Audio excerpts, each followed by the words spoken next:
Steph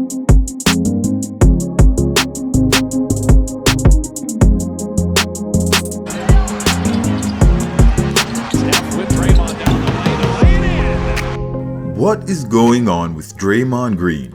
Since the regular season started, which also happens to be his contract year, and since that incident with Jordan Poole, he seemed somehow different. It isn't a bad kind of different, and it actually seems like it might be a good thing. But is it? The Draymond of old that we had gotten used to for at least the last 5 years has played with some of the greatest offensive players this league has ever seen. Draymond, having never been drafted for his scoring ability, knows this and has for the most part tailored his game to what has been necessary for the team to win. His primary focus and function has been how he could best support these guys and put the Warriors in a position to win. He did this when the offense was primarily Steph and Clay, then when it became Steph, KD, and Clay, and now we have Steph, Clay, Wiggins, and Poole. Throughout his tenure with the Warriors, except for that one series where Dre blew the doors off with his offensive abilities, dropping 32, 15, and 9, we've seen him stay the course as a supporting player, getting assists, rebounds, and locking in defensively. This year, however, things don't seem the same. He seems more aggressive. Now, don't get this the wrong way. Dre has always been an aggressive player. He just hasn't been one offensively. We're now seeing more dive cuts and more intentional downhill attacks, whereas before we've seen him look to pass and look to get his teammates open. While that is a hallmark of a team-first player, his new offensive game seems to display a side of Draymond that we're not all used to, and it could be as a result of any of the combination of things I mentioned above. Coinciding with this difference, however, is some level of defensive struggle with the Warriors. Are the two somehow related? Are we seeing a more potent offensive format of the Warriors and a less defensive-oriented team because of Draymond's impact on the floor? Let's take a look at how these factors likely impact his game, how he impacts the game and the team, and what advantages or disadvantages the Warriors may face because of it. The Warriors have started this regular season a bit slower than last year, and this has thrown a few fans off as to what to expect from the team. A lot of fans seemingly had an expectation of going 82-0. I really shouldn't have to explain how unrealistic this is. Non-fans, on the other hand, seem to be using this as an opportunity to say the Warriors are not that good this year. Aside from this being an incorrect assumption, fans shouldn't get caught up in the fraudulent reporting on ESPN and pretty much anywhere else on social media. It's also ridiculous of an expectation that the Warriors are going to put their best foot forward in every regular season game, coming off a championship run. I will tell you right now, drop those expectations so we can view the season in its entirety. Focus on what's important. Never mind the fact that these guys played 22 more season games than lottery teams, a whole 2 months of playing at the highest level, going up against the best teams night in and night out at the end of the regular season. Give these guys a break. If the Warriors could make it to the playoffs by virtue of being last year's champions, we could possibly be 0-10 10 games into the season. If this sounds crazy to you, then you definitely need to watch this entire video, as the truth bombs I'm about to drop will have you picking your lower mandible off your lap. How many players in the starting lineup that won last year's championship are still on the team? All of them. Every last one. They're all here, all signed to new contracts, for the most part. Dre has another year before we start looking into what the franchise is going to pay him, so that's not something we need to worry about at this point. The starting lineup is the most important lineup for a team's championship aspirations. At the end of the year, that is the most important thing. While there are some key players that came off the bench, one of them being Jordan Poole, last year it was Gary Payton II, Porter Jr., and at times Bielitsa. I won't say the others were key players because frankly, you could get guys to fill those spots from around the league. Now, while these guys were key, it doesn't mean they can't be replaced. They're just on a higher tier. Think of who we've been able to replace these guys with. We've got Dante DiVincenzo, JaMychal Green, and Ty Jerome. Okay, let's scratch Ty Jerome for now. He'll need some work to earn that stripe. But 2 out of 3 when we're talking about mid-tier bench players isn't that bad. Especially when you consider what we have this year that we didn't have last year.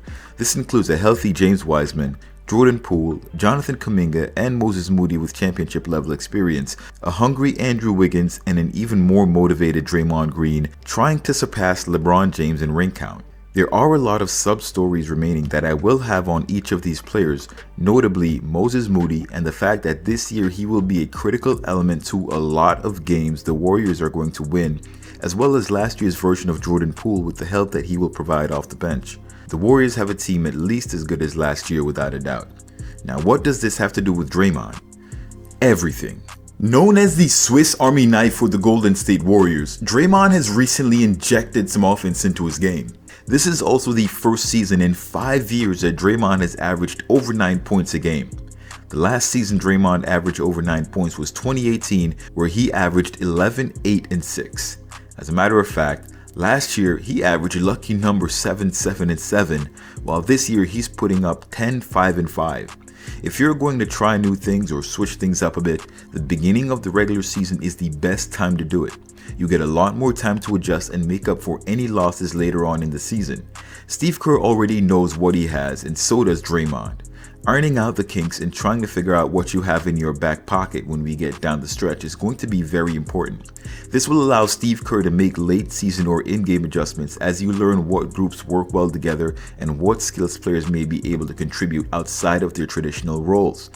Add to that, our young guys having to get reps is critical to the overall success of the team. Worrying about getting the regular season record isn't something that should be on the Warriors' agenda. Let the Suns shine and get that 60+ win ticket to the playoffs this year. If they're good enough, maybe they'll get an opportunity to lose to the Warriors and think of themselves as the second best team in the league. If this gives guys like Draymond an opportunity to figure out and show us what he's capable of doing this year, and that he's got some good years left to sign to a contract, then I consider it a good thing, especially when you consider what's been said of Draymond in recent years by outsiders along with in-camp criticisms. Back in the 2016 finals, Dre had one of the most incredible performances when he dropped 32, grabbed 15 rebounds, and tallied 9 assists in a Game 7 loss versus the Cavaliers. It was an offensive pinnacle he had been criticized as never being able to reach again.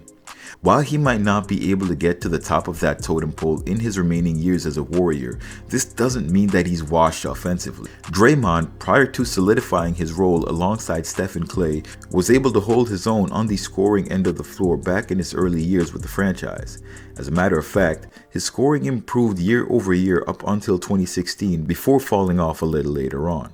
While some will tell you that Draymond doesn't have anything to offer offensively, this drop came as a sacrifice. With Curry, Durant, and Thompson being the offensive juggernauts, Dre was more suited to play this supportive role. This is the main reason why his points per game fell. But this doesn't tell the whole story. During this period, his assists per 36 minutes, which had been increasing since his rookie year where he only logged 1.8 assists per game, kept increasing beyond the point where his offense became less of a focus. So less points, more assists, with his rebounds stable around 7 or 8 per game. This made the most sense for Draymond to maximize his contribution to the team. In the post-KD era, however, there have been increasing criticisms of Dre's abilities on offense. While some were justified, the general argument trended towards being more that Draymond is no longer an offensive threat. Teams like the Knicks would leave him wide open on the perimeter as he looks to make the pass. No one expected him to make attempts at 3. He would have that shot all day against most teams. But that's not all. On any given possession, teams were only looking for Steph, Klay, or Wiggins to attack, but never Draymond. This created a golden opportunity for the Warriors. While the team has taken advantage of the fake handoffs here and there in prior years, this year we've seen Green take it to another level. With a more aggressive stance on offense and no hesitation on shooting, Dre is taking his offensive game a lot more seriously this year. He either realizes it's critical to his ability to be re-signed on a contract, or he thinks this will be a significant benefit to the team's success. Regardless of which it is, his versatility in the Warriors' offense and defense is clearly out on display for everyone to see. Another thing to note about this is the timing appears to coincide with what seems to be a porous Warriors defense. While I won't say it is a coincidence, I won't say it isn't.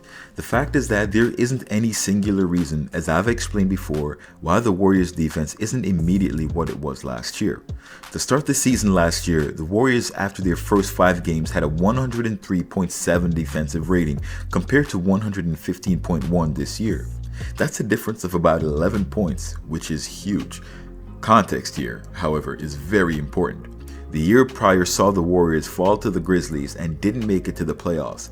They had an extra 2-month vacation and came back with renewed vigor. With Jordan Poole in the starting lineup, plus the fact that the team was not being taken seriously, they had something to prove. We couple that with the relatively young second unit that the Warriors currently have, which we have a number of young guys who need more time on the floor to play with each other and to stick to their defensive assignments. Rookies, first and second year players usually take some time to figure things out, and I'm expecting that with the first few games these guys have together under their belts and having to play within the Warriors system, this level of performance is kind of expected. I do plan on going over each player individually and how they've progressed within this system, but for now, I'll say that there has been adjustment to style of play with every player as they learn to play within the offense as well as defense.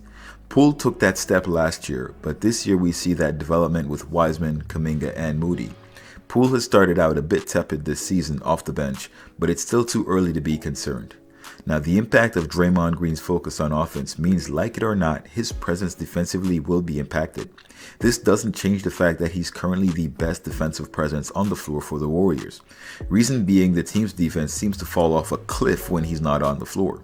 With the increased effort on the offensive end, we're going to inevitably take some defensive losses. Additionally, Draymond is so far averaging 3 to 4 minutes per game less than last year, having to share the minutes with JaMychal Green. Kuminga's in that mix as well, but as we saw in the game against the Suns, Kuminga ended up with a DNP as Kerr is tinkering with the rotations.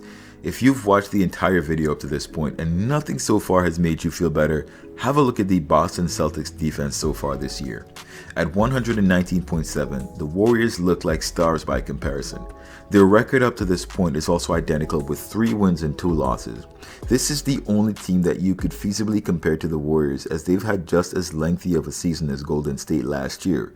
Overall, I think Draymond's foray into this offensive presence is going to do some overall good for the team. With enough time, the team will be back to playing the way we've gotten used to, and will stack the wins all the way to another playoff berth, where you see the men get separated from the boys. Do you think Draymond Green is playing out of his mind to renew his contract, or do you think this is some other type of motivation? Please let me know in the comments below. That's it. Thanks for watching. Till next time. Swish.